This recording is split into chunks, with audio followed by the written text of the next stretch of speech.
Hi, good morning everyone. Our motivational topic is about productive vacation. Lahat kapag lalo na sa mga nagtatrabaho, kapag sinabihan na you're on vacation, napakasarap sa pakiramdam. Kasi makakapagpahiya ka, makakapag-relax ka, makakapag-unwind ka. Pero once na natapos na yung bakasyon, gusto mo pang mag-extend. At pagkatapos nung lahat, pabalik na sa trabaho, parang andun naman sa situation na tinatamad ka na kasi mas masarap ang karamdam ng nasa bakasyon, mas masarap yung pakiramdam na nag-relax. Pero paano nga ba maging productive yung bakasyon kung nasanay ka na doon? Kumbaga, iwan pa yung mind mo sa bakasyon na ginawa mo.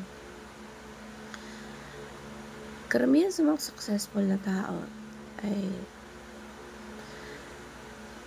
kapag nagbabakasyon sila, aside from relaxing,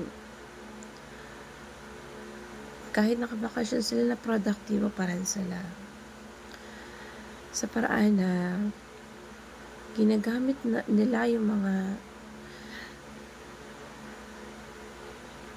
iba't ibang bagay na sa ginagawa nila, nandun yung kahit na nasa bakasyon sila pero may purpose. Maging habit natin dapat yung mga panahon na magkaroon ng mga ideas na magagamit natin yung bawat nakikita natin, naririnig natin. Kasi yan ang kadalasan na akala mo yung mga bagay na walang kabuluhan ay nagkakaroon ng kabuluhan para sa kanila. Ganyan ang mga successful na tao na kahit nasa bakasyon sila, nagsesearch pa rin sila kung paano magkaroon sila ng kung ano yung makakatulong sa kanila, lalo na sa negosyo. Yung bakasyon na kahit nasa bakasyon at nag-relax, na pag-iisipan nila kung ano yung pwede nilang i-add at i-observe kung anong mga dapat na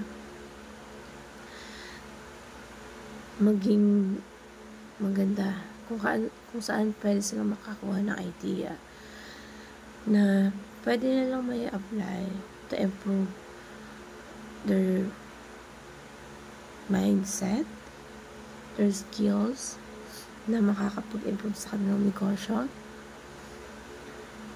kung ano yung pwede maging behavior nila, at hindi lang dahil sa nagbakasyon, nakapagpahinga lang, dapat nagiging motivated ka din para kahit nagbakasyon ka at na-feel na-recharge ka, nakakakuha tayo ng bagong ideas at nakakakuha tayo ng mga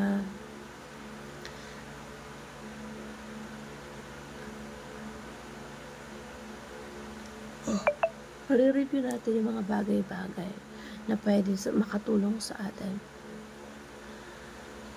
Yung productive vacation, dapat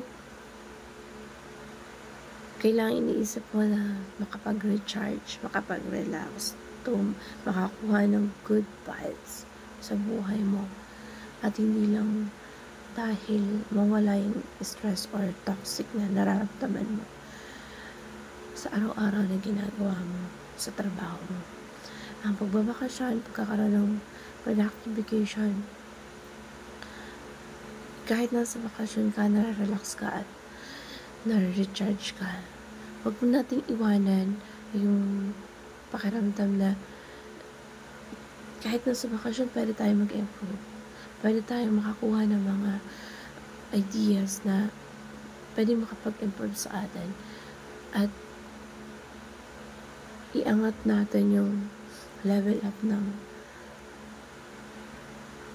hindi lang kailangan na nasa comfort zone tayo. Habang nasa bakasyon, matuto tayo mag-observe kung ano yung pwede natin makuha or maging may makakatulong sa atin. Paano mapaayos pa yung mga gagawin natin. Yun yung bakasyon na makakapag-recharge ka, magkakaroon ka pa ng maraming ideas at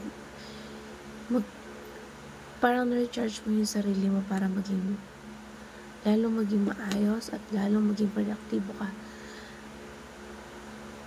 At hindi lang inisip mo na mag-relax ka habang nasa bakasyon ka. So, having a productive vacation, nandun pa rin yung room for improvement and observe sa lahat ng ginagawa mo para mapaayos kung ano man yung mga dapat ayusin at maisip mo kung ano yung makakatulong sa'yo how to be success.